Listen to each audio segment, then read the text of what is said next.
Sehingga judulnya ada tentang aplikasi teknologi pakan sebagai lumbung pakan. Nah, kenapa ini saya bawa materinya? Karena ada satu pertanyaan besar. Oke, ini yang Anda akan lihat dan mungkin sudah Anda lihat di lapangan, ya kan? Kalau Anda ke lapangan, Anda bekerja dengan peternak, Anda lihat pakannya apa sih rata-rata peternak kita? Jerami padi. Anda tahu jerami padi itu apa? Dari apa? Dari limbah pertanian. Itu limbah pertanian itu sebenarnya rumput, ya kan? Padi itu kan rumput. Jadi kita itu sebenarnya juga makan rumput ya, kita makan bijinya kan, biji rumput yang kita makan.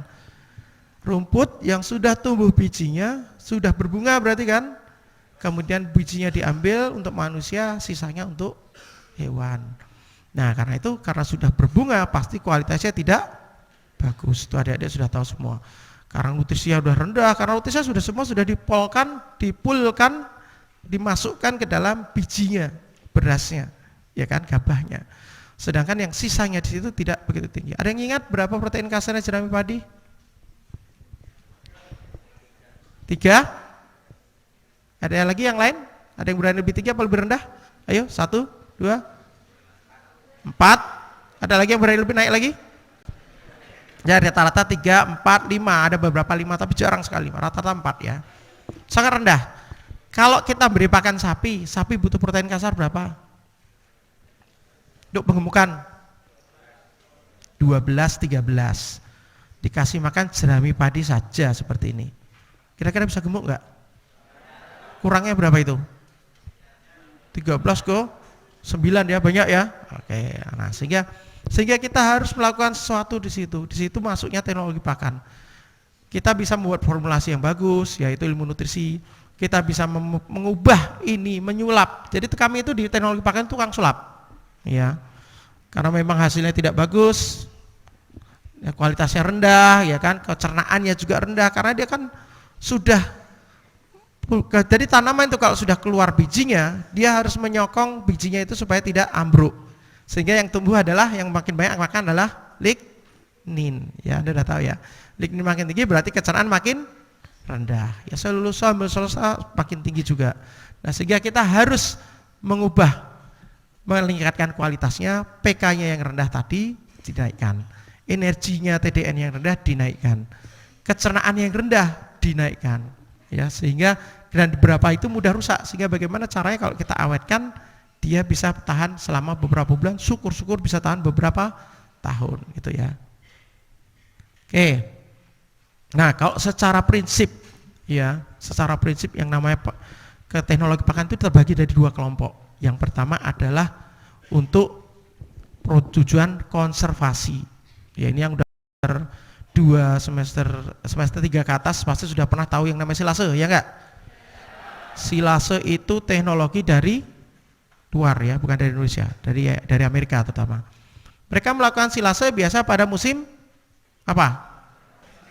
Kapan mereka mulai memotong hijauannya, rumputnya, kemudian mereka jadikan silase kapan? Musim semi baru mulai tumbuh. Musim panas, biasanya mulai dari sepertiga awal musim panas itu tanaman sudah mulai bisa dipanen. Selama musim panas sampai awal musim gugur mereka bisa panen biasanya 3 kali. Ya, dia bisa bikin silase 3 kali. Nah, kemudian mereka sebenarnya silase kan Anda sudah tahu prinsipnya silase apa? Tanaman yang sebelum berbunga dipotong, kemudian dimasukkan di wadah tertutup, ditutup rapat, dikeluarkan udara sebaik mungkin. Itu toh? Simple. Tapi kalau di Indonesia dilakukan seperti itu jadi enggak? Jadi enggak? Rumput kita sebelum berbunga kita potong, kita masukkan wadah tutup, kita tutup. Jadi enggak silase? Kemungkinan besar tidak. Kenapa? Apa yang perlu ditambahkan di situ? Ayo, ada yang masih ingat kuliahnya enggak? Yang ini yang tambahin apa? Molasis salah satunya. Terus apa lagi? EM4 itu tunggale probiotik itu jangan sebut dulu. Apalagi? Molasis. Starbio tunggale probiotik itu jangan situ dulu. Nah, ini makanya saya coba luruskan dulu. Yang namanya silase itu prinsip dasarnya rumput dimasukkan wadah tertutup anaerob titik. Tidak pakai apa-apa. Itu aslinya silase yang di negara 4 musim. Karena mereka rumputnya adalah rumput yang C3. Mereka kondisinya lebih tinggi, nutrisinya lebih bagus, kecernaannya lebih bagus, termasuk kandungan karbohidrat mudah larutnya itu lebih tinggi. Kalau tempat kita kandungan karbohidrat mudah larutnya lebih rendah, sehingga sering nggak jadi kalau cuma rumput saja, sehingga perlu ditambahkan salah satunya tadi molasses atau tetes. Terapa lagi yang sumber karbohidrat mudah larut? Bekatul. Nah, itu salah satu bekatul. Terus yang paling banyak sekarang di peternak apa? Polar. Nah, polar paling banyak. Oke. Itu prinsip dasar konservasi. Itu penyimpanan. Yang namanya konservasi, bayangkan seperti paling gampang ingatnya gini. Seperti ada semua pasti yang namanya ada yang kos ya. Kebanyakan anak kos berarti Anda sangat familiar dengan nama sarden kaleng, ya enggak? Selain Indomie, ya enggak? Kalau orang membuat ikan kalengan di sarden, kira-kira dia pakai ikan yang bagus apa ikan yang buruk? Yang bagus, karena dia diawetkan supaya nanti disimpan dalam kaleng, bertahun-tahun kemudian dibuka tetap bagus. Ada yang pernah juga makan pineapple itu apa Pak? Oh, nanas kaleng, ya, yang buatan Lampung itu juga sama, mereka pakai nanas yang bagus, nggak mungkin pakai nanas yang jelek. Itu konservasi, sehingga jangan keliru. Yang namanya konservasi harus pakai bahan yang bagus, rumput yang bagus yang dipotong sebelum berbunga. Jadi tidak ada itu istilah konservasi menggunakan jerami padi. Nah, ini yang sering salah kaprah. Ya, tidak ada itu konservasi pengawetan pakai jerami padi selek kok diawetke. Nah, itu ada nanti yang kedua, ya. Ya, silase. He kan juga termasuk yang paling gampang yang dikeringkan, ya. Kemudian yang kedua, nah, kalau bahan yang kita punya bahan yang kurang bagus, contohnya jerami padi, baru kita pilih yang kedua. Itu peningkatan kualitas. Barang elek dibuat bagus dulu supaya nanti bisa dijual atau hasilnya lebih bagus, kualitas lebih bagus, ya kan? Contohnya macam-macam peningkatan kualitas, ada fisik, kimia, biologi, kombinasi. Saya tidak akan menerangkan satu persatu. Nanti saya akan langsung ke aplikasinya aja. Jadi fisik itu misalnya paling gampang, nanti ada yang direndam dengan air. Jerami padi Anda rendam di air, biarkan semalam, nanti akan lebih empuk. Ya enggak? Ya kan? Kemudian ada dengan cara dicacah, dipotong, ya. Ukuran cacahan yang paling bagus yang berapa? Makin lembut apa kasar-kasar? Makin lembut, salah, ya toh. Nah, nanti saya tunjukkan ukuran yang bagus kayak apa. Anda di lapangan akan sering menemukan petani nyacah atau beli choppernya beli mahal-mahal, keluarnya lembut seperti bubur, ya. Kemudian yang kimia ada beberapa, mulai dari amoniasi, kemudian menggunakan kapur, menggunakan urea dan semacam-macam. Ya, nanti kita lihat, tapi tidak semuanya. Tolong Mas, next. Nah, sebentar balik. Nah, ini kenapa ada tanda tanya? Karena sekarang muncul di antara keduanya. Ada beberapa perlakuan yang dia diklaim ini bisa disimpan lama, berarti kan konservasi. Dan ini bisa meningkatkan kecernaan, bisa meningkatkan nutrisi, berarti kan peningkatan kualitas. Nanti contohnya ya, nanti saya tunjukkan. Nanti kira-kira apa? Apakah itu make sense tidak? Mungkin tidak itu dilakukan. Atau justru itu jadi tantangan bagi kalian, bagi teman-teman ini. Dan untuk penelitian Anda nanti pertantangan seperti itu. Ya, next. Nah, ini contoh. Cacahan yang paling halus. Halus sekali. Pernah lihat cacahan rumput seperti ini? Nah, kalau Anda nanti ke peternak Anda menemukan cacah rumput halus seperti ini, tolong minta, mesti kalau seperti ini nggak mungkin pakai arit, ini mesti cacahan pakai chopper. Kalau seperti ini choppernya settingnya keliru, terlalu cepat putarannya. Bisa putaran blade-nya terlalu cepat atau masuknya terlalu cepat, tergantung jenis choppernya. Paling gampang biasanya blade-nya biasa kalau di 4 ya dipotong jadi 2. Nggak bisa blade 4 dipotong jadi 3, nanti nggak imbang muternya. Dia harus dipotongnya genap, ya. Ini adalah chopper yang ada di Fakultas Peternakan. Salah satu dosen pernah beli ini, ya. Kemudian waktu terbilang saya, Pak kok hasilnya elek cilik banget, dan kami nggak mau, kambingnya nggak mau makan. Setelah diberikan, terlalu halus. Nah kemudian saya lihat, kemudian saya ngajak teman saya yang kebetulan dia memang pinter buat itu. Waktu dia lihat alatnya dia bilang gini, loh Mas ini gaweanku, Jadi teman yang saya ajak tukang las itu justru dia yang buat ternyata. Jadi dia buat, dia jatuhkan berapa di toko. Ini sebenarnya bukan untuk nyoper rumput, ini untuk nyacah sampah. Ya nggak heran kalau hasil lembut ya, nyacah sampah untuk bikin kompos. Kemudian akhirnya dimodifikasi, kita potong 2 blade-nya, itu ada 4 blade di dalamnya. Nah hasilnya setelah dipotong 4 blade-nya, next, hasilnya seperti ini. Yang tadi halus jadi ada yang panjang, ada yang pendek, oh nggak keruan pokoknya, ya. Ini juga nggak begitu bagus, ya. Yang bagus adalah ukuran yang berikutnya, next. Nah, saya kemarin baru beli minggu lalu chopper baru, hasilnya seperti ini. Anda lihat seragam. Jadi kalau Anda menyarankan ke peternak untuk memotong rumputnya pakai chopper ataupun pakai arit, kuncinya adalah tidak boleh terlalu pendek, tidak boleh terlalu panjang, apalagi lembut seperti tadi, apalagi sampai hancur seperti bubur. Ukuran yang bagus itu antara 2 sampai 5 cm. Tapi kalau ke peternak jangan bilang 25 cm. Pakai panduan kayak saya ke peternak. Jadi bahasa kita ke peternak kan berbeda ya dengan kalau di kampus. Kalau saya ke peternak, ukuran paling pendek itu sak ruas jari, Pak. Ya kan kira-kira 2 cm kan? Wis tak cm nih, jadi saya yakin bener. Sama yang paling panjang adalah 1 jari. Ya. Itu ukuran paling pas. Jadi jangan lebih dari 1 jari panjangnya, jangan kurang dari 1 ruas jari. Itu penak. Peternak oh iya, ya. Dia nggak perlu bawa sentimeteran. Kenapa? Nah, ini kan tadi bilang yang paling bagus halus tau tadi yang bilang. Kenapa kalau terlalu halus nggak boleh? Betul. Ruminansia udah tepuk tangan untuk temannya. Oke, jadi ternak ruminansia itu selalu butuh serat kasar. Dan dia butuh ukuran tertentu, jadi tidak hanya ada angka NDF-nya atau ada angka PK-nya sekian di atas 18%, tidak. Dia butuh ukuran, sehingga serat kasar itu ada waktunya di dalam rumen, tinggalnya cukup. Yang bekerja dalam rumen siapa? Mikroba, oke, mikroba. Ya.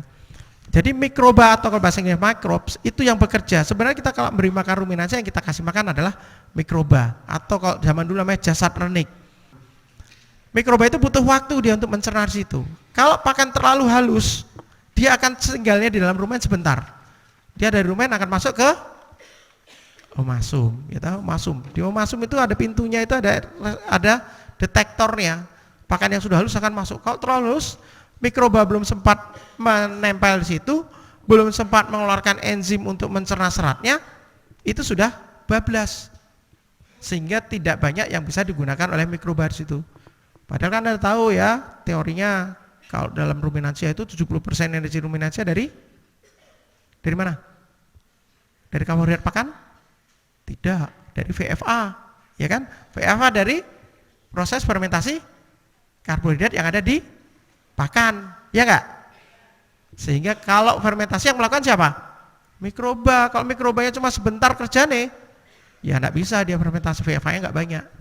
NH3 juga sama. Proteinnya dari mana? Protein ruminansia itu dari mana? Dari protein pakan? Bukan. 70%-nya itu dari protein mikrobia. Dari mikrobia yang hidup kemudian masuk ke usus, di usus mikrobia akan diabsorb sebagai sumber protein. Sehingga makin banyak mikrobia harusnya makin bagus. Kalau mikrobia tidak sempat nempel di pakan, dia nggak sempat berkembang biak banyak. Ya, oke, lanjut deh. Oke, nah teknologi pakan ada bermacam-macam. Ini saya ringkes ya. Saya tidak menggolongkan berdasarkan fisik dan segala macam, tapi saya ringkes yang paling sering di lapangan itu apa? Silase, Anda semua sudah tahu ya, prinsipnya tadi sudah saya sediakan. Kemudian ada amoniasi, ada jerami padi fermentasi, sudah tahu? Tahu ya, tadi ada nyebut probiotik, ada nyebut E4, ya kan? Kemudian ada pakan komplit, sudah tahu pakan komplit? Tahu, berarti ini hanya ulang aja sebenarnya. Kemudian ada pakan komplit yang difermentasi, sudah pernah dengar? Apa bedanya dengan jerami padi fermentasi? Nah, ini yang sering rancu itu di situ. Kemudian ada burger pakan, sudah pernah dengar? Dan kemudian ada OMP. Oke, lanjut deh. Kita lihat satu-satu cepet aja. Nanti biar kita banyak diskusi aja ya. Oke, silase prinsipnya seperti itu. Bahan pakan dimasukkan dalam tempat tertutup, terkontrol. Oke, yang maksudnya terkontrol, next. Terkontrol itu pertama kondisinya itu harus anaerob, berarti harus tempatnya tertutup rapat. Kemudian harus kadar airnya juga terkontrol, tidak boleh terlalu basah. Karena kalau buat secara teknis kan harus 60%, Ya kan kadar airnya.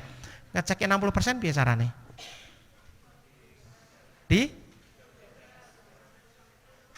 Diremes. Diremes. Jadi kalau Anda punya rumput diremes. Uramnya diremes tok. Anda ambil satu Anda pegang pakai tangan kanan dan kiri, kemudian ada puntir, namanya uji puntir. Kemudian kalau kira-kira kadarnya 60% gimana? Kalau ke petani jangan jawab kadarnya harus 60% Pak. Caranya ngertos 60% pripun Pak Mas. Jadi uji puntir di tangan akan terasa ada basah air, tapi tidak saat dipuntir tidak ada air yang menitik keluar. Kalau ada air menitik keluar dari puntirannya itu berarti terlalu basah, itu sekitar 80%, 70%. Diangin-anginkan dulu setengah hari, 1 hari, baru nanti dibuat. Memang kalau rumput segar baru dipotong tidak langsung bisa dibuat silase. Itu harus diangin-anginkan dulu 1 hari paling tidak. Oke. Kemudian komposisi bahan kimia juga harus terkontrol. Substratnya, jenisnya apa saja yang masuk. Ya seperti tadi rumput dikasih bahan pakan karbohidrat sumber energi yang mudah terlarut, ya katul, polar, molasis, dan harus ada boleh ditambah mikroorganisme. Ini orang Indonesia kali macam-macam supaya pH cepat turun ditambahin dengan bakteri asam laktat bal ya. Yang ada juga ditambahin dengan yang macam-macam probiotik itu boleh. Kalau probiotik udah agak bergeser itu sebenarnya sudah tidak persis silase itu nanti kita diskusikan. Oke, next. Nah, ini contohnya biar nggak ngantuk gambar-gambarnya aja. Jadi ini proses kita waktu saya di lapangan. Kalau dengan petani mereka ada yang punya chopper, ini choppernya cukup bagus ya. Ada yang tidak. Kalau yang tidak ya setengah mati dicacai manual ya. Yang repot itu kalau nyacah rumput itu mudah, tapi kalau mereka sudah pakai ada apa ini? Kelihatan enggak? Rendeng ini. Ya, rendeng. Rendeng itu apa? Jerami kacang tanah ya. Itu nyacahnya setengah mati harus pakai talenan. Karena kalau di arit gini enggak bisa dia. Enggak bisa. Oke, lanjut deh. Ya, seperti yang Anda sebutkan tadi, harus ada sumber karbohidrat mudah terlarutnya. Mereka pakai apa nih? Mereka ketoi. Polar, ya. Polar paling gampang. Begitu mereka tak tanya, Pak sekarang cari bekatul ada enggak? Katul onten, dedak onten Mas. Meng biasanya wis dicampur. Petani itu ngerti. Ya, Anda bisa bedakan dedak yang bagus sama yang jelek lah. Kalau dulu ada yang namanya bekatul. Kemudian ada dedak KW1, ada dedak KW2. Anda tahu bedanya? Ya, kalau dulu proses beras gabah sampai jadi beras, dari gabah itu kan berarti biji padi yang masih ada kulitnya. Itu akan kalau orang Jawa dislap namanya. Kalau bahasa Indonesia nggak ada ya. Bahasanya apa? Digiling. Nah, kalau dulu itu dislap pertama untuk melepaskan sekamnya itu akan terpisah antara sekam dengan biji padinya.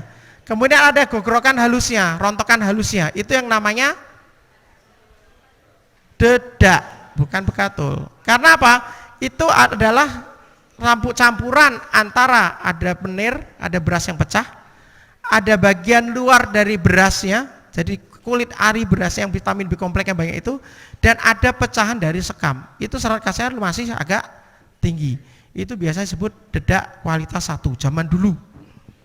Setelah itu yang ada kan hasilnya adalah beras yang warnanya coklat. Iya enggak?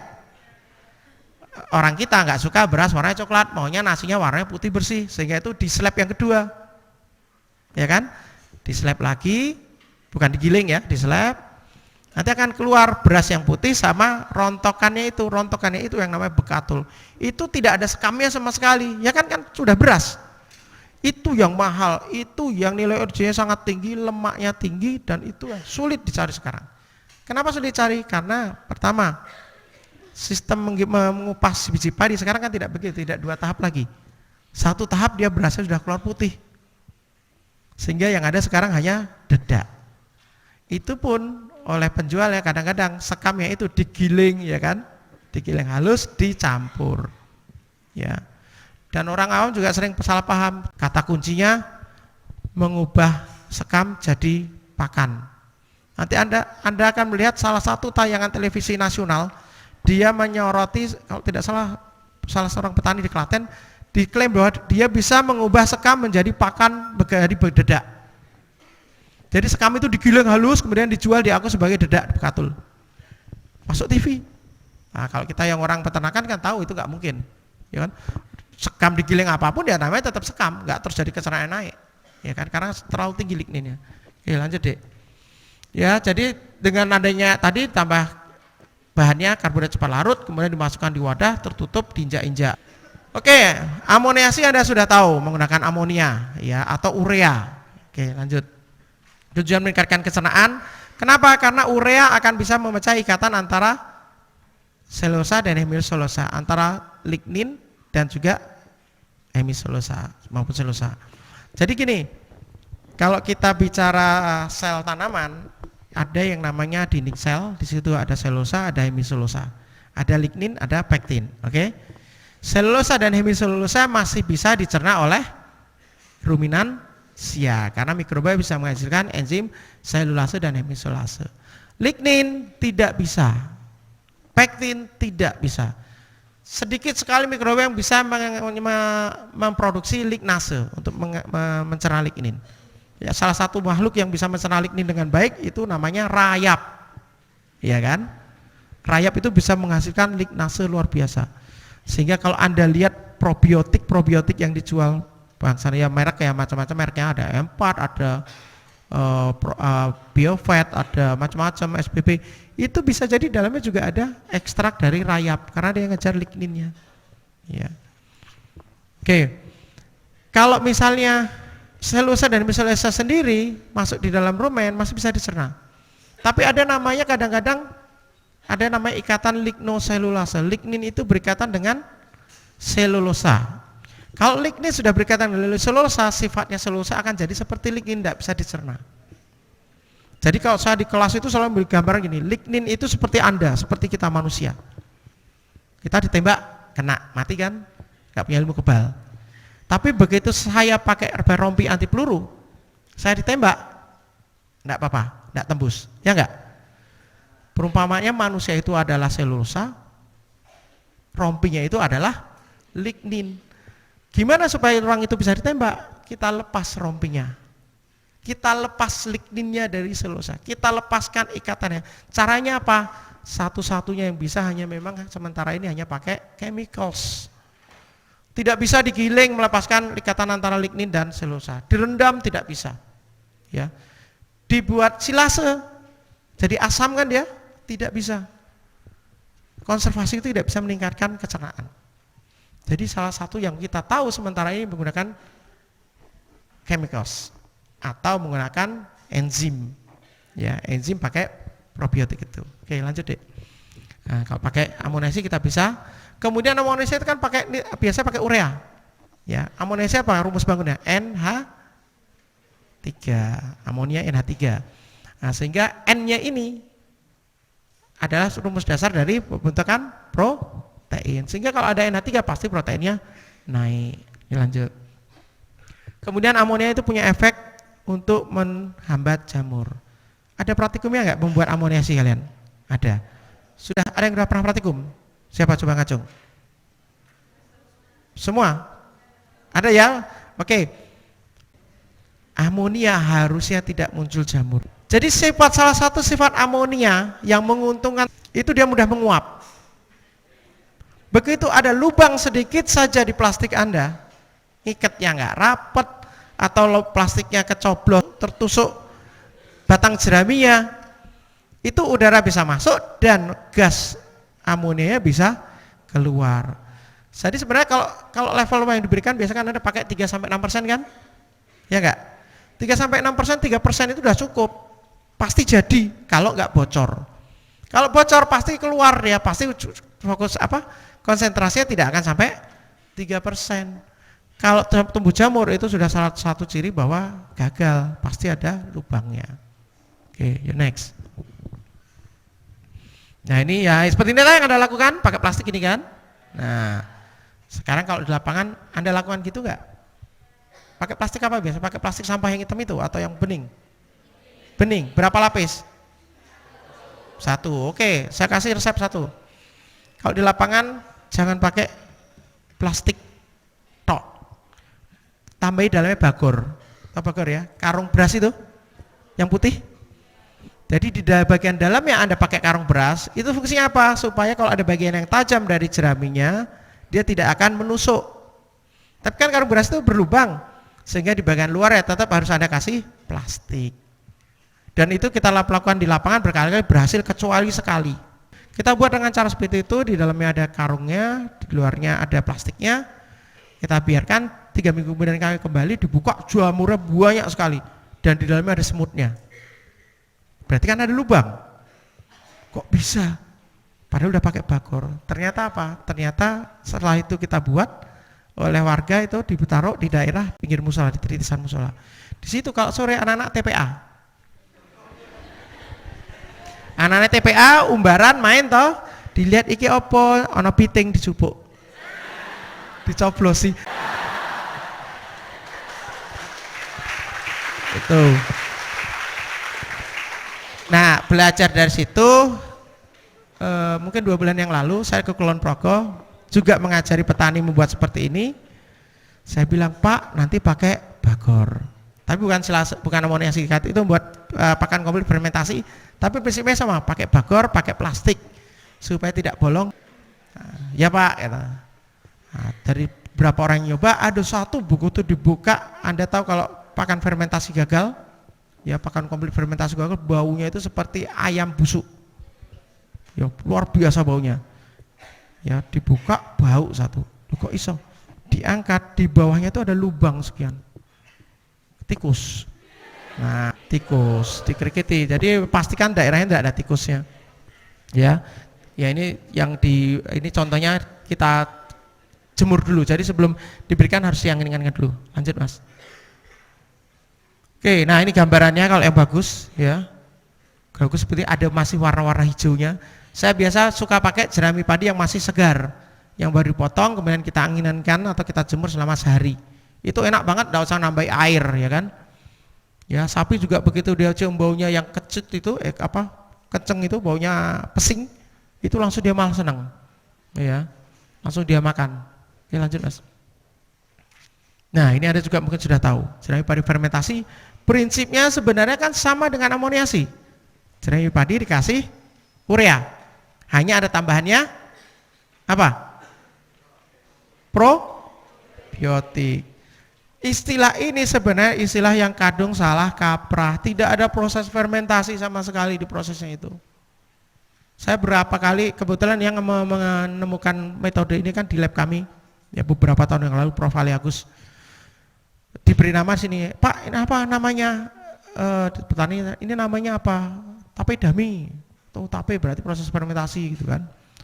Akhirnya yang terkenal jerami padi fermentasi, tapi diprotes teman-teman biokimia, itu kan tidak ada proses biofermentasi. Betul, memang nggak ada. Jadi itu sebenarnya amoniasi jerami padi ditambah probiotik. Kepanjangan gitu. Ya makanya paling pendek ya ini skala kaprah nggak apa-apa. Tapi perlu Anda ingat ini tidak ada proses fermentasi. Ya. Jadi sama kecernaan meningkat kenapa? Karena ada 2. Yang pertama tadi ureanya, dia akan melepaskan ikatan lignin dan selulosa. Kemudian proteinnya naik karena ada ureanya, ada N-nya di urea. Tapi juga ada probiotiknya. Probiotiknya juga punya hasilkan enzim yang bisa memecah selulosa juga. Ya, sehingga akan meningkat. Palatabilitas juga meningkat. Ya lanjut. Ya, kalau ini meningkat pasti ADG meningkat. Ya lanjut deh. Nah, ini cara buatnya Anda sudah tahu, jadi tidak perlu terlalu panjang. Jadi semua campurannya, probiotiknya, kemudian ureanya kita campur jadi satu dulu. Kemudian setelah itu jeraminya ditoto. Nah, bedanya dengan amoniasi kita tidak perlu anaerob di sini. Dia mikrobanya itulah fungsinya probiotiknya. Probiotik yang digunakan itu kan fakultatif anaerob. Di awal dia pakai udara enggak apa-apa. Ya. Nanti setelah dia kalau Anda tumpuk, jadi salah satu syarat berhasilnya jerami padi fermentasi, tumpukannya harus setinggi mungkin. Pengalaman saya kalau buat tumpukan hanya sekitar segini, 1 meter, biasanya nanti banyak yang rusak. Minimal setinggi kita tumpukannya. Ya, jadi saya biasa kalau buat paling tidak 1 truk, aman, 1 truk. Dan 1 truk nggak dibuat lebar, dibuat 2 kali 2 saja. Piye caranya setinggi mungkin, karena nanti begitu 2 hari 3 hari dia akan mimpes. Mimpes itu apa? Mengkerut, menyusut. ya. Dia akan menyusut turun. Nah, saat dia udah menyusut turun itu kan makin padat. Nah, mulai dari proses anaerobnya di situ. Itu fungsinya dari probiotiknya. Kenapa dia tidak perlu dikerukupi, tidak perlu ditutup rapat. Salah satu masalahnya dengan amoniasi di lapangan dan juga silase adalah harus anaerob. Itu selalu susah ngajak mereka buat silase. Karena dulu belum banyak orang jual tong yang biru itu, sekarang banyak dan harganya masih termasuk terjangkau. Dulu itu kalau buat harus pakai terpal ditutup. Oke. Dan lanjut setelah itu ditata, ya. Setelah lanjut atasnya disiram. Lanjut Mas. Disirami dengan campurannya itu, dikasih air. Kalau misalnya jerami padinya itu kering, maka saya senang pakai yang basah karena nggak perlu nambah air. Lagi, next. Kemudian sambil diinjak-injak. Nah, nanti biarkan 3 minggu akan jadi. Oke, next. Nah, sekarang kita mulai ke pakan komplit. Ini yang mulai mungkin sekitar 5 tahun belakangan ini, mulai peternak mulai berpikir untuk pakan komplit. Pakan komplit itu apa? Ada yang tahu nggak?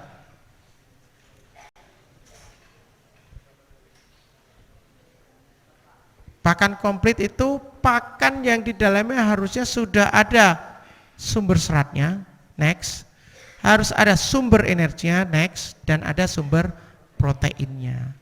Sebenarnya sapi kita, peternak itu sudah memberi pakan rodo komplit. Rodo komplit. Ya, kalau Anda mati di peternak di lapangan, apa yang mereka berikan? Polar. Polarnya dikombor. Ya enggak, dikasih air, dipakankan. Setelah itu kasih rumput. Sumber seratnya ada enggak? Ada. Oh, jelas ana rumputnya. Sumber energi ada dari polar. Dan rumput itu juga ada energinya ya, jangan salah. Sumber proteinnya? Nah, ini yang kurang. Ya. Sehingga makanya saya bilang pakan rodo komplit. Ya. Tapi istilah pakan komplit sebenarnya tidak hanya harus ada tiga-tiganya itu. Itu lebih ke arah cara pemberiannya juga. Jadi misalnya petani memberikan konsentrat jadi untuk pakan penggemukan. Itu kan sudah ada proteinnya, ada energinya, ya enggak? Udah komplit. Tambah rumput, dikasih konsentrat dulu, kemudian dikasih rumput. Ya itu pakannya komplit, tapi dalam term ini, dalam konteks ini, itu tidak bisa disebut sebagai pakan komplit. Karena termasuk cara pemberiannya pun harus bersamaan. Jadi selama ini, Anda kalau kuliah gimana? Kalau memberi makan sapi harusnya apa dulu? Rumput dulu apa konsentrat dulu? Kenapa konsentrat dulu? Kan?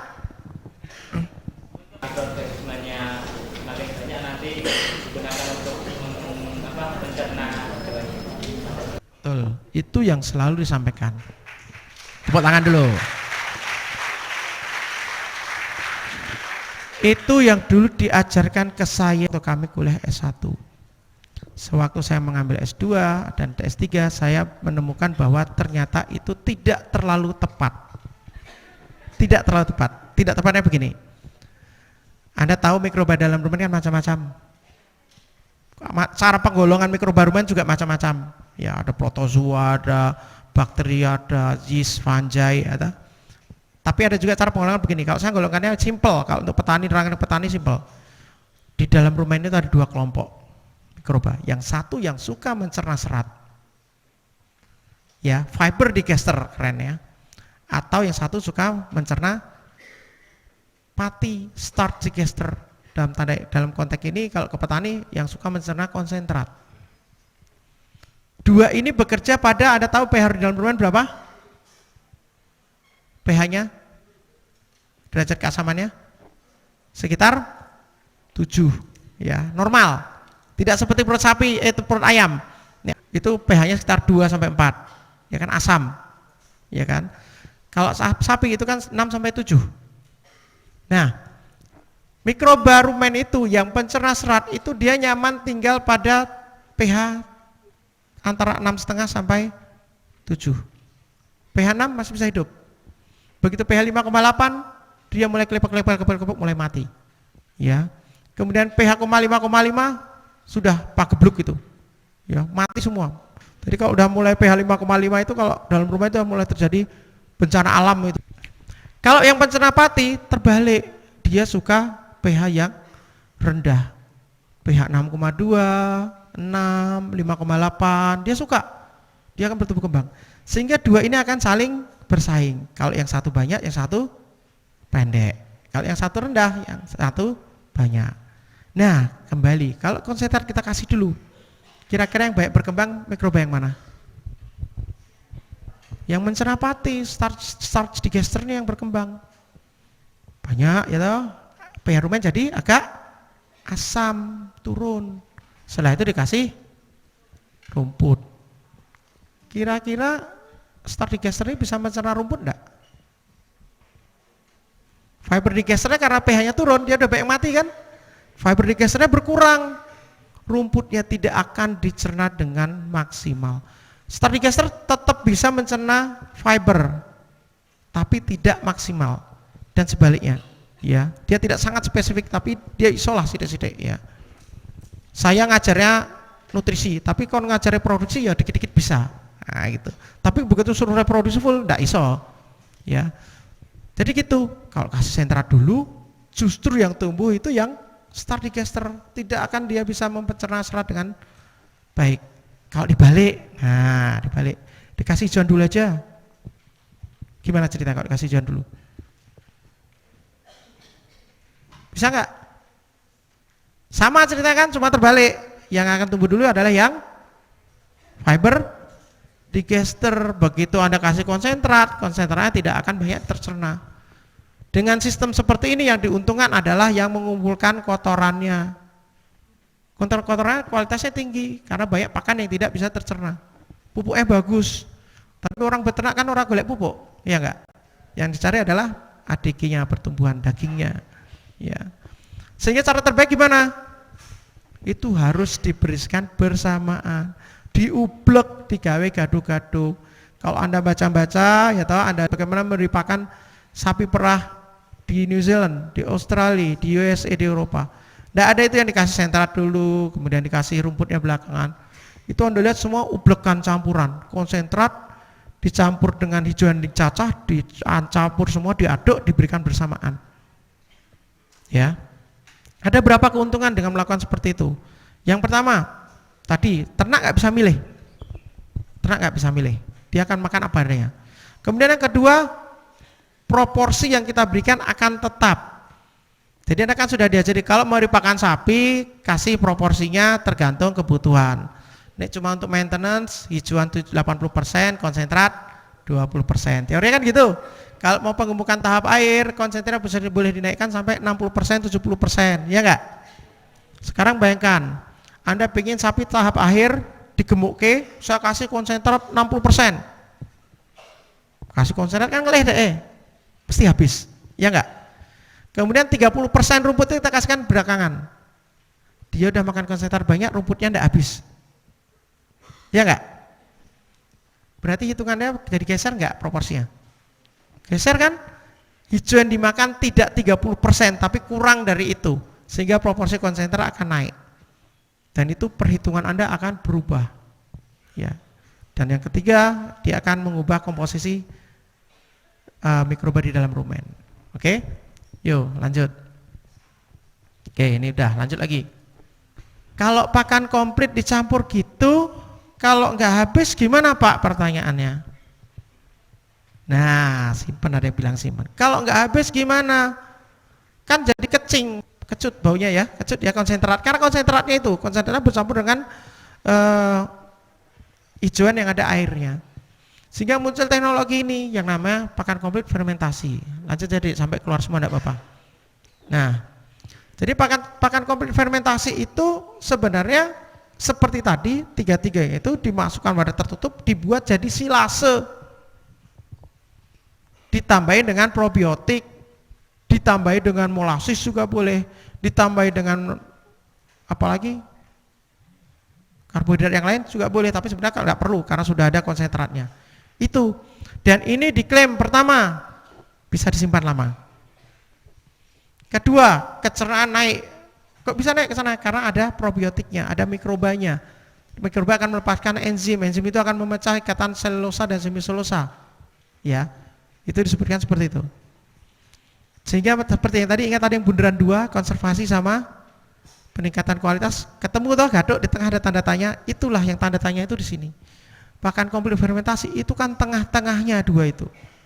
Klaimnya bisa konservasi, bisa bisa untuk peningkatan kualitas. Kenyataannya kayak apa? Oke, lanjut. Oke, ini indikator keberhasilan. Secara teori pakan komplit fermentasi pH-nya harus 4. Sama dengan 4,2, sama dengan di bawah 4,2 sama dengan silase. Ya enggak? Ada yang pernah buat pakan komplit fermentasi?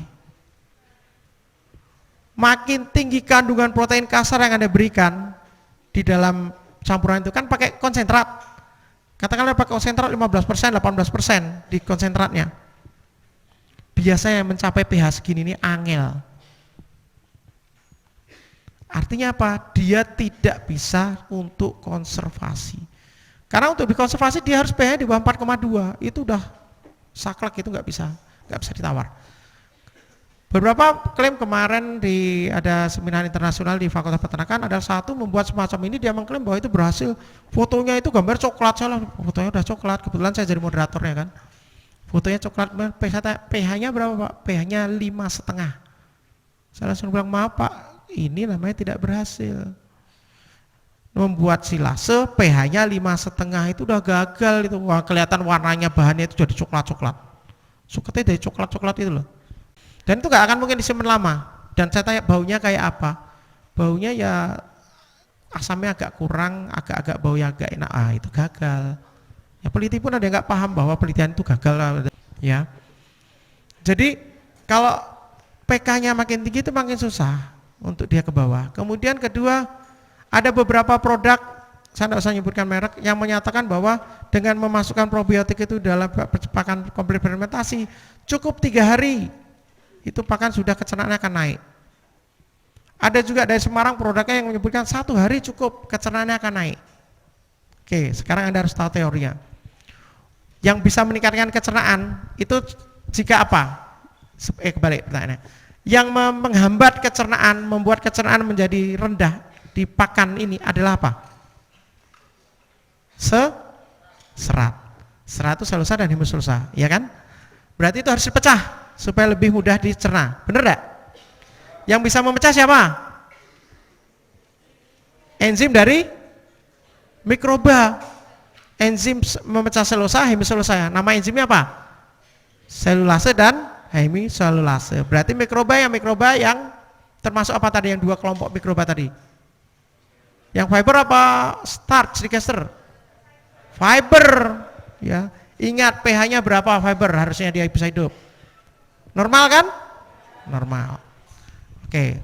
Berarti dia butuh pH normal supaya si mikroba ini bisa memecah selulosa dan hemiselulosa sehingga kecernaan naik. Itu satu harus Anda pegang teorinya. Oke? Setuju ya? Kalau ada yang mengklaim dia bisa menurunkan dalam 3 hari bahkan 1 hari pH-nya apa dia sudah bisa digunakan, kecernaan naik, ya. Dan dia juga mengklaim bahwa itu bisa disimpan lama, berarti kan pH turun. Silase Anda tahu teorinya berapa dia harusnya mencapai pH 4,2 berapa hari? Silase yang bagus.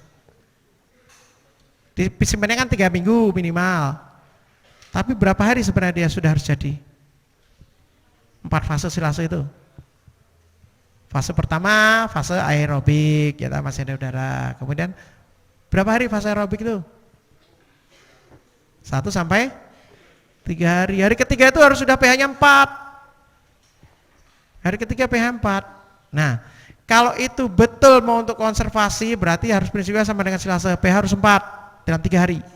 Berarti mikroba hanya punya waktu kurang dari 3 hari. Begitu kan pH nggak langsung anjlok dari 7 ke 4. Dia turun pelan-pelan.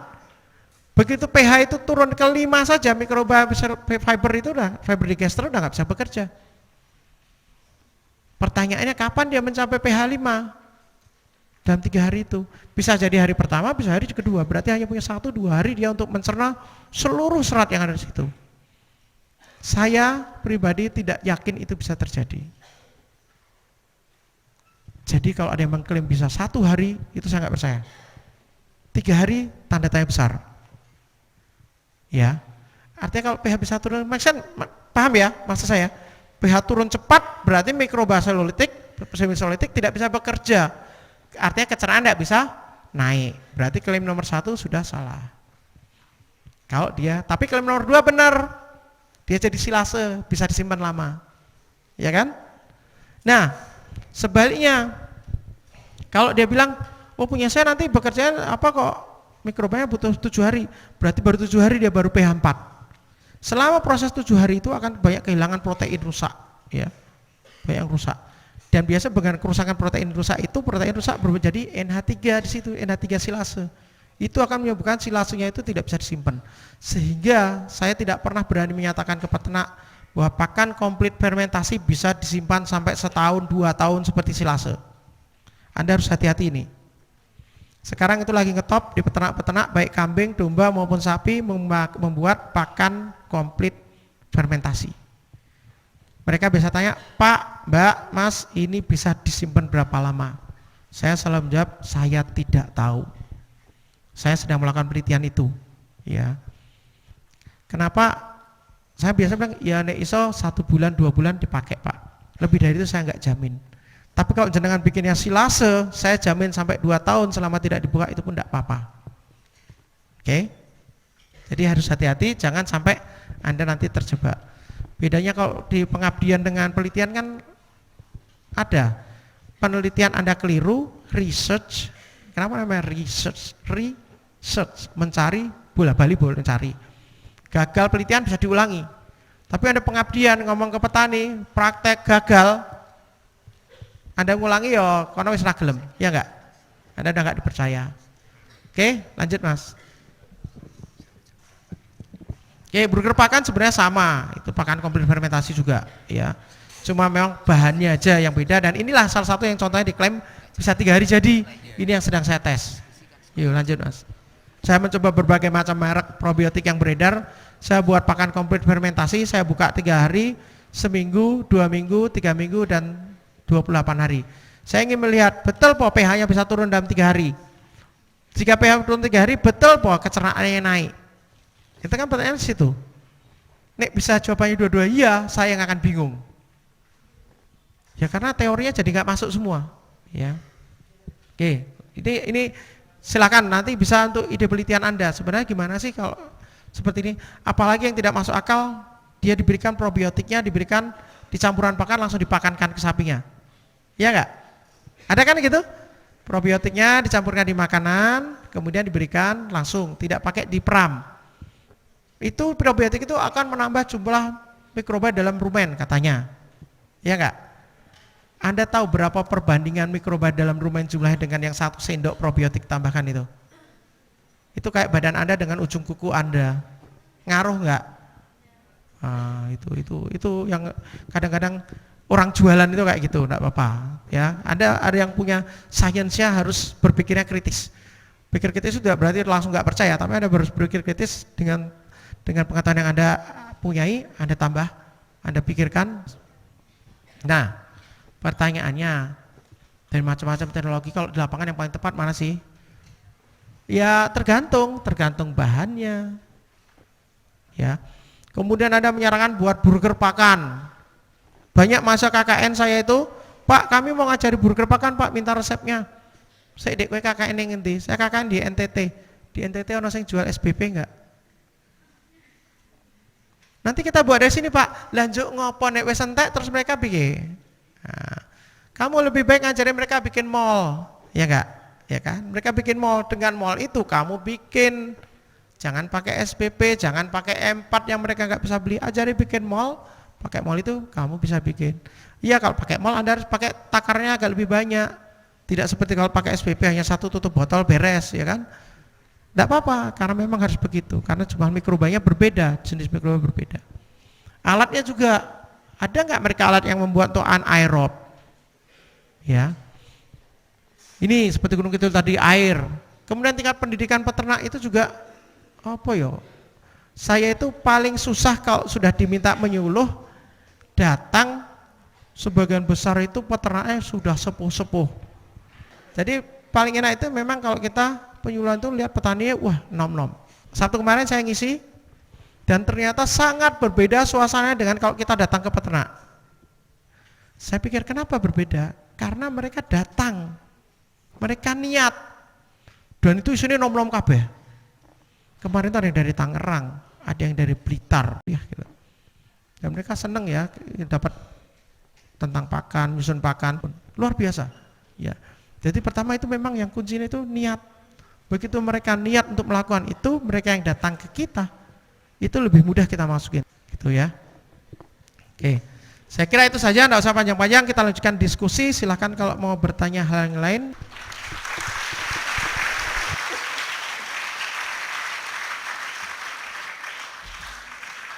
Ada beberapa yang mau saya tanyakan. Yang pertama, kemarin saat kami kan sudah pernah melakukan semacam pemberdayaan masyarakat di masyarakat kami, itu ada rumor-rumor mengenai bahwa ternak yang sedang gunting atau sedang laktasi itu tidak baik diberikan pakan fermentasi. Nah itu apakah itu benar, dan jika memang benar itu efeknya seperti apa? Itu yang pertama. Kemudian yang kedua, tadi saya ini mohon penjelasannya, tadi agak bingung untuk meningkatkan daya cerna. Itu kan tadi Bapak sendiri bilang bahwa kemungkinan lewat chemical atau lewat kimiawi dengan amonia, yaitu dengan lignin lignosa, enzim lignosa tadi. Nah tadi baru-baru aja juga bilang bahwa daya cerna juga bisa ditingkatkan dengan enzim selulasa dan hemiselulasa yang dihasilkan oleh mikroba. Nah itu sebenarnya seperti apa? Kemudian yang ketiga, kami ingin sedikit tips supaya gimana ya caranya kami nanti, kan ada beberapa dari kami yang pengen lanjut S2 mungkin, jadi gimana sih untuk menyamakan menyamakan kemampuan mungkin, atau menyamakan pola pikir kami dengan mereka, seperti itu. Terima kasih.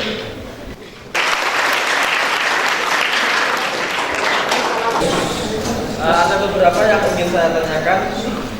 Yang pertama itu tentang Amobel, yang mana saya dapat pelajaran atau ilmu dari Indonesia bahwa pakan jerami itu kandungan mikrotekanya sangat rendah, jadi ditambah dijadikan Amobel.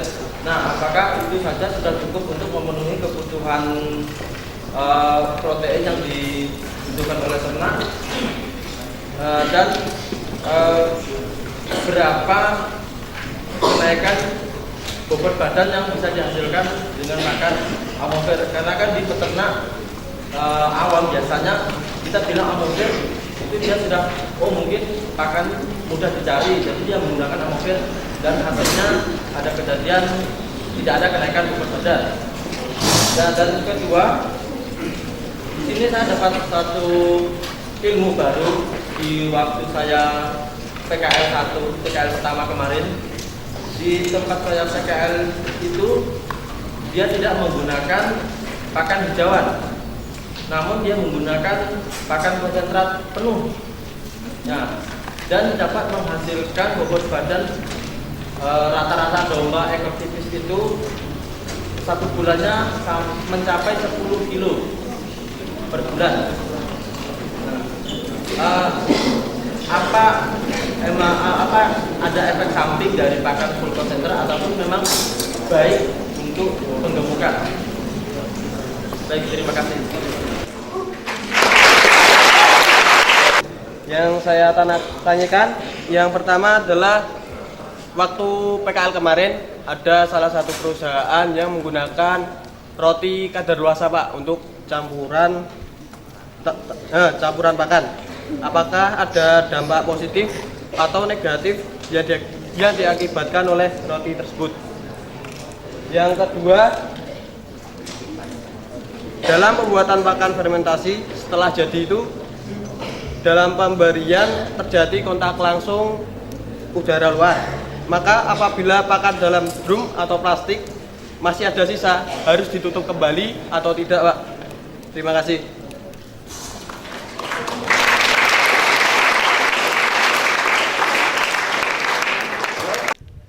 Tadi tidak usah ragu pertama. Dari pertanyaan ini api-api kok, saya kaget juga, pertanyaan ini hebat-hebat nih. Ya. Oke, pertanyaan nomor 1.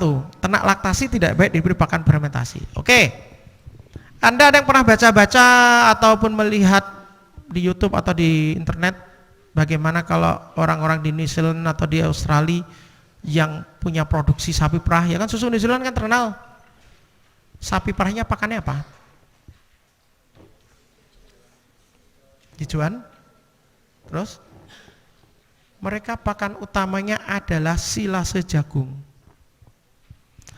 Waktu saya di USA ambil S3, mereka makan sapi perah itu simpel sekali. Mereka hanya membuat silase jagung dicampur dengan alfalfa hay, tahu ya alfalfa ya? Jadi legum itu, leguminosa, ya alfalfa. Kemudian ditambah 4 macam bahan konsentrat. Yang satu jagung cornflake, jagung yang ditumbuk. Jadi jagungnya tidak digiling tapi kayak bikin emping gitu ya, kayak itu. Kemudian satunya saya lupa yang 4 lagi. Tapi yang lainnya itu sumber di DCS. Kemudian yang satunya lagi itu barley, yang satunya lagi itu sumber energi yang lain saya lupa. Hanya simpel sekali itu. Ya. Saya tanya, yang paling pokok dari semua itu mana? Silase. Silase itu apa? Pakan fermentasi. Jadi pakan fermentasi itu tadi kan pertanyaannya, ternak laktasi bagus nggak dipakai pakan fermentasi? Sapi perah kan sapi laktasi semua. Mereka mainnya itu dan tidak ada masalah tuh. Juga pertanyaan tadi yang biasa muncul ternak bunting gimana? Katanya kalau bunting dikasih pakan fermentasi nanti keguguran. Enggak juga. Sapi perah itu kan bunting. Ya kan sebelum dia laktasi kan dibunting dulu kan? Sapi perah kan gaweannya mengono kuwi meteng mana gitu kan. Jadi enggak masalah. Saya ingat waktu itu diundang oleh dinas untuk menerangkan tentang pakan. Kemudian ada yang bertanya persis itu, Pak, katanya kalau kambing dikasih pakan yang difermentasi, nek bunting nanti anaknya keguguran, nek dijual di pasar harganya murah karena lemaknya akeh, lemak subkutannya banyak. Kemudian dagingnya itu juga banyu sehingga jagal tidak suka. Bener Pak, saya membuat pakan komplit fermentasi, saya jual dan kelompok di kami itu semua pakai produk saya. Itu semua tidak benar. Di pasar tidak ada masalah dengan harga. Kita beleh, kita lihat sendiri juga kalau pas kurban juga itu subkutannya lemaknya normal-normal saja, tidak terus banyak. Dan yang bunting ya tetap bisa bunting sampai beranak, tidak terus kepanasan, jarinya kan kepanasan sehingga rontok, enggak ya. Jadi enggak benar ya. Dia jualnya seperti orang jualan aqua galon. Dia buat pakai drum yang 60 literan itu, yang tanggung. Jadi orang kalau beli, dia buat drum kosong. Dia bayar, drumnya ditinggal. Ya kan orang beli aqua galon kan? Ya. Dan kalau Anda nanti ke peternak, itu kan arahnya ke konservasi sebenarnya, lebih ke konservasi. Pakan komplit fermentasi ke konservasi, tapi komplit tinggal dipakake. Ya. Saya tidak pernah mengatakan pakan komplit fermentasi itu bisa meningkatkan kecernaan dan macam-macam, mungkin bisa, tapi saya tidak yakin yang saya sampaikan tadi. Lebih ke konservasi. Tapi kalau ke peternak, konservasi itu teori Anda di kelas, teori saya di kelas. Pakan konservasi gunanya untuk digunakan saat nanti musim kemarau. Prakteknya di lapangan ono apa sing ono? Enggak ada. Arah saya begini kalau ke peternak supaya mereka mau pakai pakan komplit fermentasi ataupun bikin silase. Pak, jenengan ning desa itu kan kerep ono kegiatan sosial. Jagong, sunatan. Kalau kadang-kadang dia punya saudaranya di Gunung Kidul, dia orang Kulon Progo, sehingga harus seharian pergi untuk jagong.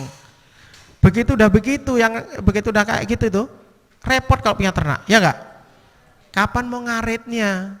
Dueku susu Bali. Itulah saatnya masuk yang namanya pakan komplit fermentasi. Jenengan kalau punya stok, dah garek ngomong saya nunggoni omah tolong kok dipakani bukaan derme siji, pakake. Beres. Dan itu yang mereka lakukan sekarang. Oh iya ya Pak, praktis ya. Iya. Nek jenengan rasa 4 buat siapa yang duse paling sidik Pak? Sing duse paling sidik sapa? Ada berapa orang ngacok? Jenengan modal tuku drum, jenengan jualan. Kan jenengan punya lahannya lumayan, sukete turah. Buat itu dijual ke teman-teman yang arep jago. Wah, sesuk aku arep jago tak tuku. Itu. Jadi kita harus pinter-pinter kalau di lapangan itu jangan caklek dengan buku. Oh nanti Pak kalau musim kemarau Anda punya pakan, sopo sing arep. Musim kemarau pakan tetap ada loh, ya. Tetap ada walaupun sedikit. Oke, tadi peningkatan Oke, saya agak keliru tadi yang nyampaikan. Jadi peningkatan awal teknologi pakan awal itu peningkatan kecernaan itu memang hanya dengan kimia. Setelah itu ada dengan cara biologi. Nah, saya tadi nggak nyampaikan itu. Biologinya itu salah satunya dengan menggunakan mikroba, probiotik yang akan melepaskan enzim. Enzim itu secara kimiawi, jadi sebenarnya baliknya ke kimia memang. Secara kimiawi akan melepaskan ikatan antara selulosa dan lignoselulosa. Gitu ya. Kalau kita di Indonesia paling murah memang pakai probiotik, pakai mikroba, pakai yeast, jamur yang menghasilkan, jamur kan juga menghasilkan enzim.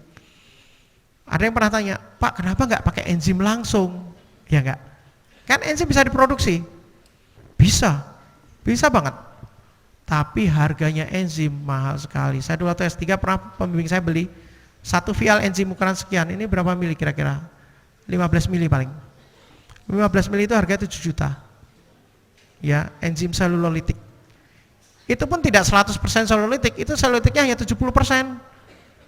Masih ada hemisolulitiknya, masih ada start digesternya, jadi masih ada kalau begitu dilakukan ke ternak, ke bahan pakan, itu masih ada nuisance-nya, masih ada pengganggunya. Saya tanya kenapa nggak pesan yang 100%? Emang nggak ada? Ada, tapi harga 3 kalinya ini. Nah, siapa sih ngarep nganggo 7 juta semeniki. Oke, amoniasi fermentasi jerami padi ya, ini maksud ya? Ya, PK-nya cukup nggak? Oke, ada yang tahu berapa PK-nya setelah jadi amofernya jadi? Tadinya PK-nya sewaktu masih jerami berapa? 4 kan? Tambah ureanya sekitar kita tambah 5-6%. Jadi berapa PK-nya? Sekitar 89, betul. Ya. 89. Tadi butuh berapa PK-nya sapi? 13. Kurang nggak? Kurang. Oke. Berarti apa yang harus tambahkan di situ? Nah, ini juga kalau peternak ini penting ini. Konsentrat, ya kan? Jawabannya konsentrat paling gampang. Ya kan? Harus tambah konsentrat yang nilai PK-nya tinggi atau sumber bahan pakan yang PK-nya tinggi. Bungkil kedelai, bungkil kopra, bungkil sawit, ya enggak? Tapi kalau peternaknya kayak gini, kula mboten gadah arto nggih tumbas sentrat. Isone kula menggawe amofer tok. Nah, akalnya di mana Anda nambah kekurangan proteinnya? Pakai gliriside, betul sama sekali gliriside ngacung tadi. Ada suaranya ana wonge. Nah, ya. Betul, tepuk tangan untuk teman Anda. Ya. Pakai legum, ya. Turi, kaliandra, gliriside, lamtoro, tinggal nyebut. Rambanan. Oke. Yang jadi masalah, itu kan PK-nya di atas 20 semua. Bahkan sampai ada 30. Yang jadi masalah itu biasa diberikan ke kambing. Bener enggak? Rambanan untuk kambing. Ada teori kan begitu. Domba jarang, karena domba dan sapi itu prinsipnya sama, mereka makan rumput. Domba dan sapi saya kasih, kira-kira kalau saya kasih glirisida gimana? Apa yang terjadi? Anda pernah tanya peternak, Pak, nek kayak glirisida apa lamtoro, sapi ini pripun kira-kira? Pasti nolak mereka. Kenapa? Sapi ini nanti teler, mendem, mabuk, ambruk, keracunan. Karena leguminosa, daun-daunan itu memang ada anti kualitasnya, ada racunnya. Nah, sehingga kalau Anda mau berikan ke situ, ke sapi apapun ke domba, Anda harus tahu caranya. Anti kualitas itu semua prinsipnya kelemahannya cuma 2. Panas dan air. Dia mudah larut dalam air dan dia mudah menguap. Sehingga ada berapa kunci? Ini ada 4 kunci, Anda boleh catat. Ya, kalau Anda nanti ke lapangan Anda pakai boleh. Jadi kalau Anda peternak nggak mau kasih konsentrat, bisa gemuk sampai bisa jenengan kasih leguminosa, jenengan kasih rambanan. Ming jenengan kudu ngerti carane. Pertama, pakai rumus Jimo sampai Jilu. Nomor 1. Jimo sampai Jilu. Siji 5 sampai siji telu. Pertama kali dikenalkan maksimal Anda kasih 1 bagian daunan leguminosa dan 5 bagian rumput isih akeh sukete. Oke, itu jimo. Kalau dia sudah mulai banyak, kalau sapi putih, sapi putih ya, sapi PO, itu boleh Anda panaikan sampai jadi jilu, siji, telu. Ya. Kalau sapi Bali Anda boleh 100%. Sahabat saya Dr. Tanda dari NTB, dia penelitian fokus di sapi Bali dan fokus di leguminosa. Penelitian dia sekarang semua sapi itu yang di sana, di daerah sana dia kasih lamtoro CV aduh kok lali saya, yang dari Australia itu, ya dia kasih 100%. Saya pertama nggak percaya, orang mabuk Pak, enggak, karena dari kecil sudah dibiasakan dan sapinya gemuk-gemuk, ya gitu. Kemudian rumus kedua, tadi jimo sampai jilu. Rumus kedua, ingat tadi musuhnya antinutriennya tadi apa? Panas dan air. Sehingga paling mudah kalau Anda punya daun dadak dikum kan repot. Ya, tapi kalau dijemur atau paling tidak dilayukan itu mudah. Sehingga rumus kedua, sebelum diberikan harus dilayukan. Tidak harus dijemur, dilayukan cukup. Dilayukan artinya Anda taruh di bawah, di emperan kandang, di emperan rumah, itu sudah cukup. Sehingga kalau ke peternak nek jenengan panen nile njupuk daun iki pagi, berikannya sore. Nek ngasih sore, nek ambil sore, berikannya pagi. Itu nomor 2, ya. Nomor 3. Oke. Racun di daun antinutrien itu paling tinggi itu saat dia daunnya masih muda. Ya, karena daun yang muda itu kan empuk, ternak suka, sehingga tanaman secara naluri ya, secara alami dia membuat proteksi diri ya, dia buat pahit daunnya yang nom-nom itu. Racunnya tinggi sehingga ternak tidak suka. Ya, nomor 3, jangan pakai daun yang muda, pakai yang tengah-tengah. Terlalu tua juga jangan, kecernakan udah turun. Keempat, terakhir. Walaupun mereka kelompok antinutriennya sama, ya, antinutriennya sama, misalnya sama-sama masuk golongan apa, saya lupa namanya, alkaloid itu, tapi mereka punya sifat yang berbeda spesifik setiap daun, sehingga misalnya daun lamtoro Anda gabungkan dengan daun kaliandra, itu racunnya tidak akan saling menguatkan, sehingga paling aman kalau memberi campuran daun-daunan leguminosa minimal pakai 2 macam, syukur-syukur lebih 3 macam 4 macam.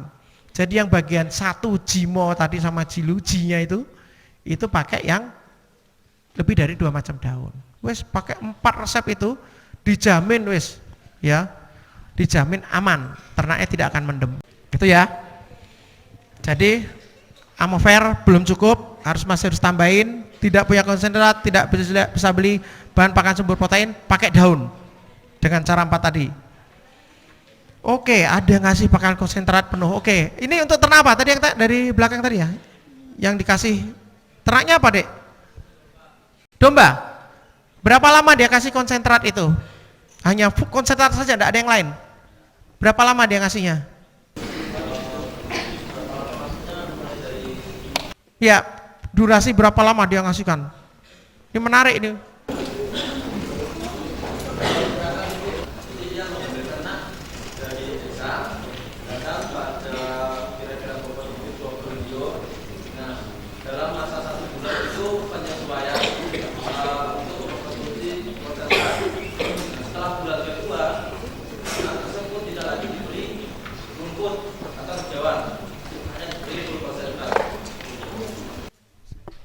Sampai akhir bulan kedua. Kira-kira berarti sebulan dia full konsentrat ya. Berapa lama sampai dijual sejak dia beri konsentrat penuh? 3 bulan. Oke. Oke, ya makasih. Kita harus konfirmasi dulu. Ada tahu apa resikonya kalau dikasih konsentrat penuh? Asidosis, ya kan? pH pasti turun drastis itu, ya. Makanya kalau feedlot itu memberi pakan bukan full konsentrat, penuh banyak konsentrat sekitar sampai 70%, itu mesti bulan terakhir. Feedlot kan teori 3 bulan, ya kan? Bulan pertama ternak masih adaptasi, dia masih diberi makan 80-20. Bulan kedua kira-kira 50-50. Bulan ketiga sudah 70-30, 70 konsentrat. Kenapa dia tidak dari bulan pertama atau dipendekkan jadi 2 bulan, dikasih 70% supaya dia full? Pertama, resiko asidosis. pH rumen akan turun cepat sekali, ya. Turun cepat. Kan tadi begitu pH di bawah 6 mulai mati mikrobanya. Di bawah 5,8 apalagi dia mulai kena asidosis. Di bawah 5,5 dia sudah kena subakut rumen asidosis atau SARA. Kalau udah subakut itu udah parah. Dibuka rumennya itu, dinding rumennya itu bisa rontok gitu loh. Ada fili-filinya itu, yang kayak anduk itu bisa lepas. Dan itu kalau udah lepas, sudah rusak, nggak bisa diperbaikin. Kita kasih, kita suntikan, kita minumkan dia buffer, ya, dia bisa naik pH-nya lagi, tapi dinding yang sudah rusak nggak akan kembali. Resikonya di situ, asidosis. Dan asidosis ambruk dia, ya. Jadi kalau dia sampai nggak asidosis, mesti ada sesuatu di dalam konsentrat itu yang sebenarnya bukan konsentrat. Jadi seringkali peternak itu menyampurkan, dianggap itu bahan konsentrat, tapi bukan. Contohnya adalah tongkol jagung. Ya, tongkol jagung digiling halus kan bentuknya seperti bahan konsentrat. Tapi kan Anda tahu serat kasarnya itu di atas 18%, itu nggak masuk bahan pakan kelas 4 ataupun kelas 5, itu masuk kelas 1, 2 atau 3. Nah, itu mungkin yang sebenarnya seratnya di situ. Atau dia mungkin pakai yang paling banyak dipakai juga salah satunya kulit kacang. Kulit kacang digiling halus, kan sudah halus Pak. Jangan salah, namanya serat itu walaupun digiling halus tetap serat. Ya, itu kalau ada itu enggak apa-apa. Saya juga itu, kalau itu murni konsentrat, hanya sumber energi dan protein kelas 4, 5, dan 6, itu mesti ambruk pedusnya. Kemudian resiko kedua, dia akan cepat gemuk, betul. Tapi jagal biasanya nggak suka. Begitu itu dibuka, lemak sukutan dan lemak intra yang di dalam yang melindungi rongga organ dalam itu banyak.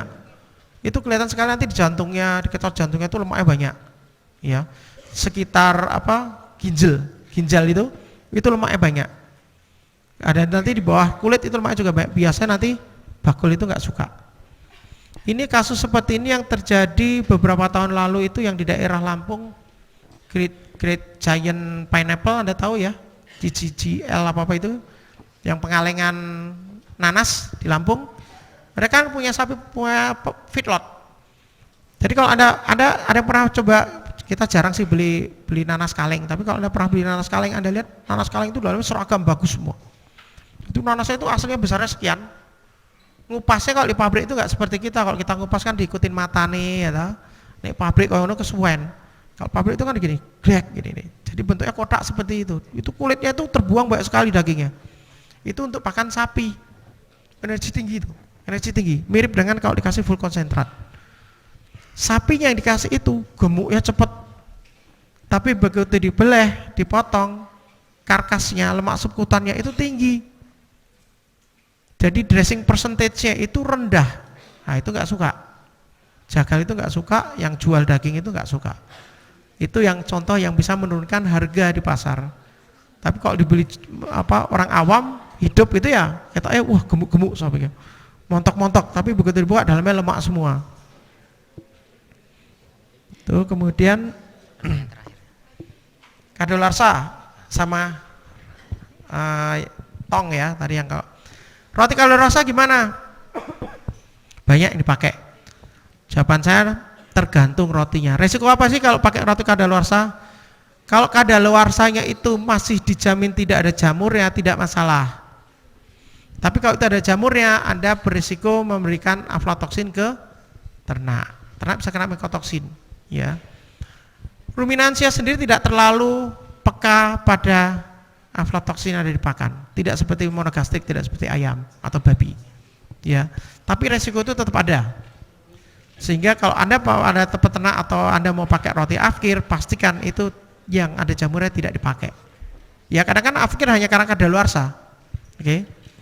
Ya nek gue ternak saya lumayan, tapi kan banyak itu malah di oven, gue makan anak-anak kecil itu loh. Itu banyak itu, hati-hati itu adik-adik kalau yang suka jajan roti yang kering gitu tuh, yang beli di pinggir-pinggir jalan itu biasanya pakai roti leresan yang kayak itu. Nah, kalau pakan fermentasi yang dalam drum sisa nggak habis, ditutup lagi boleh nggak? Boleh ditutup. Masih bagus nggak? Ya nanti kira-kira dalam kurang waktu dari seminggu dia akan busuk. Kenapa? Karena udah dibuka, udah diambil, sisanya gerowongnya itu adalah oksigen, udara. Udah itu tidak lagi terjadi fermentasi anaerob, yang terjadi adalah proses pembusukan. Nek kita itu sekarang ini peternak ya pakai drum aja. Kalau ternak jenengan akeh ya pakai drum yang gede, yang 100 liter. Nek ternaknya nggak begitu banyak ya pakai yang 50 liter aja, 60 liter. Jadi kira kalau jenengan pakai 2 hari 3 hari itu udah habis. 2 hari 3 hari kalau saya biasanya. Kalau lebih dari itu saya nggak jamin, mati jamurnya udah mulai tumbuh. Itu ya. Saya kira udah terjawab semua, Pak. Oke, terima kasih banyak. Waktu selanjutnya saya kembalikan ke panitia. Monggo, silakan.